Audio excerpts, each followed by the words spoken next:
নমস্কার বন্ধুরা, বাণী কাহিনী চ্যানেলে আপনাদেরকে জানাই স্বাগতম। রাম শব্দটির সাথে অঙ্গাঙ্গিভাবে জড়িয়ে আছে লক্ষণ শব্দটি। সমগ্র ৭ রামায়ণ জুড়ে শ্রী নারায়ণের অবতার রামচন্দ্রের ছায়াসঙ্গী ছিলেন তার প্রাণের ভাই লক্ষণ।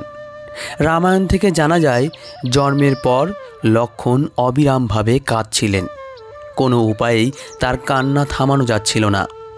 নানা চেষ্টার পর যখন তাকে শ্রীরামের পাশে শোয়ানো হয়, তখন তিনি তার কান্না বন্ধ করেন। সেই সময় থেকে শুরু করে তার জীবনের শেষ সময় পর্যন্ত ভ্রাতা রামের পাশেই থেকে তার সেবা করেছিলেন লক্ষণ। সনাতন শাস্ত্রমতে লক্ষণ ছিলেন শেষ নাগের অবতার। বলাই বাহুল্য, এই শেষ নাগের উপরেই ভগবান শ্রী বিষ্ণু সার্বক্ষণিক বিশ্রামে থাকেন। তাই পার্থিব অবতারেও রামরূপী ভগবান বিষ্ণুর সার্বক্ষণিক সঙ্গে ছিলেন লক্ষণরূপী শেষ নাগ। কিন্তু আপনি জানেন কি, শ্রীরামচন্দ্রের জন্য শ্রী লক্ষণ একটানা 14 বছর না ঘুমিয়ে কাটিয়েছিলেন। আর এই ঘটনার সাথে জড়িয়ে রয়েছেন লক্ষণের স্ত্রী উর্মিলা ও নিদ্রা দেবীর নাম। তাছাড়া এই 14 বছর না ঘুমানোর বিষয়টি জড়িয়ে রয়েছে রাবণের পুত্র মেঘনাদকে বধের সাথেও। আসুন জেনে নেওয়া যাক সেই চমৎকার কাহিনীটি। তবে শুরু করার আগে কমেন্ট বক্সে একবার জয় সীতারাম লিখে কমেন্ট করবেন। পুত্রহীন রাজা দশরথ যখন একেবারে 4টি পুত্রের জনক হলেন, তখন অযোধ্যাপুরী ভেসে গেল আনন্দের বন্যায়। এরপর এই রাজ্যেই 4 রাজকুমারের একসাথে বেড়ে ওঠা, শৈশব, কৈশোর, যৌবন।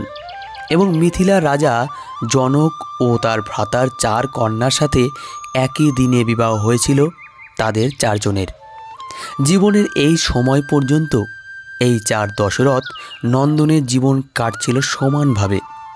কিন্তু সমস্যা শুরু হলো জ্যেষ্ঠ পুত্র শ্রীরামচন্দ্রের রাজ্যাভিষেক হওয়ার সময়। বিমাতা কইকেয়ী তার দাসী মন্থরার পরামর্শে রাজা দশরথের সাথে তার পূর্বের পাওনা 2টি বর দাবি করে বসলেন। সেই বরে রামচন্দ্রকে রাজ্য ছেড়ে যেতে হলো বনবাসে। সঙ্গে চললেন মাতা সীতা এবং প্রাণের ভাই লক্ষণ। নিজের বনবাসের কষ্টের জীবনে কোনোভাবেই প্রিয় ছায়াসঙ্গী ভ্রাতা লক্ষণ ও দেবী সীতাকে নিয়ে যেতে চাননি মর্যাদা পুরুষোত্তম শ্রীরামচন্দ্র। কিন্তু দেবী সীতা তার পতিব্রত পালনের অধিকারী এবং ভাই লক্ষণ তার ভ্রাতার সুরক্ষা নিশ্চিত করার জন্য শ্রীরামের সাথে বনবাসে যাওয়ার সিদ্ধান্ত নিলেন।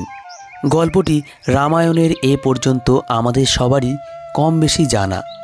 কিন্তু লক্ষণ তার দাদার সাথে বনবাসে যাওয়ার সময় তার স্ত্রী উর্মিলার কি হয়েছিল, সেটা নিয়েই আজকের কাহিনী। রামচন্দ্র, মাতা সীতা ও শ্রী লক্ষণ বনবাসে যাওয়ার আগে একে একে বিদায় নিতে লাগলেন সকলের কাছ থেকে। এ সময় লক্ষণ এলেন দেবী উর্মিলার কাছে। কিন্তু দেবী সীতার মতো দেবী উর্মিলাও প্রস্তুত হয়ে আছেন বনবাসে যাওয়ার জন্য। তিনি বললেন, হে আর্য, যদি সীতা দিদির তার স্বামী সেবা করার জন্য বা পতিব্রত পালনের জন্য বনগমনের অধিকার থাকে, তাহলে আমার কেন স্বামীর সেবা শুশ্রূষা করার বা স্বামীর সমব্যাথী হওয়ার অধিকার নেই? দেবী উর্মিলার এমন মহান হৃদয়ের পরিচয় পেয়ে আনন্দিত হলেন লক্ষণ। কিন্তু সেই সাথে তার করা প্রশ্নেরও তেমন কোনো উত্তর ছিল না শ্রী লক্ষণের কাছে। তা সত্ত্বেও তিনি উর্মিলাকে বাস্তবতা বোঝানোর চেষ্টা করলেন। বললেন, হে উর্মিলা, তোমার মহান হৃদয়ের পরিচয় পেয়ে আমি সত্যিই গর্বিত। কিন্তু হে প্রিয়ে, আমি আমার জন্মের সাথে সাথে আমার এই জীবন ভ্রাতা শ্রীরামচন্দ্রকে উৎসর্গ করেছি। ভ্রাতা রামের সুরক্ষা প্রদান করা এবং তার পথ চলাকে মসৃণ রাখাই আমার জীবনের প্রধান উদ্দেশ্য। স্ত্রী হিসাবেও তোমার প্রতি যে আমার কর্তব্য রয়েছে তা আমি অস্বীকার করছি না। কিন্তু তোমাকে বনবাসে নিয়ে গেলে আমি আমার লক্ষ্য থেকে বিচ্যুত হয়ে পড়ব। ভ্রাতা রাম ও মাতা সীতার প্রতি আমার যে কর্তব্য তা সঠিকভাবে পালন করা আমার জন্য কঠিন হয়ে পড়বে। দেবী উর্মিলা তার স্বামীর উভয় সংকটের কথা গুরুত্বের সাথে অনুধাবন করলেন। এরপর প্রশ্ন করলেন, তাহলে হে স্বামী, আমি আমার জীবন কিভাবে কাটাবো? উত্তরে লক্ষ্মণ বললেন, হে প্রিয়তমা, আমি যেমন ভ্রাতার প্রতি দায়িত্ববোধ থেকে বনবাসে যাচ্ছি, তেমনি আমার পিতামাতাদের প্রতিও আমার দায়িত্ব কর্তব্য রয়েছে। আমার ইচ্ছা তুমি তাদেরকে আমার পক্ষ থেকে সঠিকভাবে সেবা যত্ন করো। প্রতিব্রতা উর্মিলা দেবী স্বামীর আদেশ মেনে নিয়ে বিদায় নিলেন স্বামী লক্ষ্মণকে, আর সেই সাথে বিসর্জন দিলেন 14 বছরের স্বামী ভালোবাসা। এরপর রাজসুখ বিসর্জন দিয়ে 3 বনবাসী এসে পৌঁছালেন বনে। দীর্ঘ যাত্রায় ক্লান্ত তারা সবাই। এ সময় রাম সীতা ঘুমিয়ে পড়লেও জেগে রইলেন লক্ষ্মণ। রাম সীতার কুটিরের আশেপাশে পায়চারি করে কাটাতে লাগলেন। এই সময় আকাশপথে যাচ্ছিলেন নিদ্রা দেবী। তিনি খেয়াল করলেন সমস্ত পৃথিবী যখন নিদ্রামগ্ন, তখন গহীন বনে কেউ যেন না ঘুমিয়ে পায়চারি করছে। কাছে এসে দেখলেন দশরথ নন্দন লক্ষ্মণ রাম সীতাকে কুটিরে রেখে রাত্রি জাগরণ করে তাদেরকে পাহারা দিচ্ছেন। তারপর প্রশ্ন করলেন, হে দশরথ নন্দন, তুমি কেন রাত্রি জাগরণ করছো?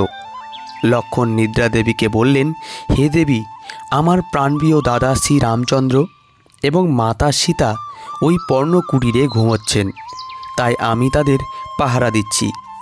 নিদ্রা দেবী বললেন, কিন্তু হে লক্ষ্মণ, তোমরা 3 জনই ক্লান্ত, তোমারও তো ঘুমের প্রয়োজন রয়েছে। লক্ষ্মণ বললেন, না দেবী, আমাদের বনবাসের সময় শেষ না হওয়া পর্যন্ত আমি ঘুমাতে পারবো না। নিদ্রা দেবী বললেন, কিন্তু হে লক্ষ্মণ, নিদ্রা আমাদের সকলের জন্যই অতি প্রয়োজনীয়।